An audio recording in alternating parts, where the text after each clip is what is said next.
নোবেলজয়ী অর্থনীতিবিদ অধ্যাপক ডক্টর মোহাম্মদ ইউনূস অন্তর্বর্তীকালীন সরকারের প্রধান হিসেবে দায়িত্ব নিতে ঢাকার উদ্দেশ্যে রওনা করেছেন।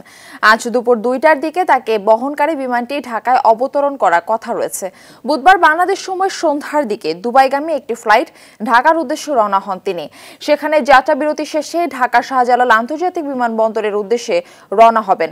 অলিম্পিক কমিটির আমন্ত্রণে বিশেষ অতিথি হিসেবে প্যারিসে গিয়েছিলেন ডক্টর ইউনূস। সেখানে তিনি চিকিৎসা নিয়েছেন। তার একটি ছোট অস্ত্রোপচার হয়েছে। দ্বাদশ জাতীয় সংসদ বিলুপ্তির পর ডক্টর মোহাম্মদ ইউনূসকে প্রধান করে দেশের পরবর্তী অন্তর্বর্তী সরকার গঠনের সিদ্ধান্ত হয়েছে। এদিকে ডক্টর মোহাম্মদ ইউনূসের নেতৃত্বে অন্তর্বর্তী সরকারে কারা কারা থাকছেন সে বিষয়ে সঠিকভাবে কিছু জানা যাচ্ছে না। তবে বিভিন্ন নামের তালিকা নিয়ে রাজনৈতিক অঙ্গনে নানা আলোচনা রয়েছে।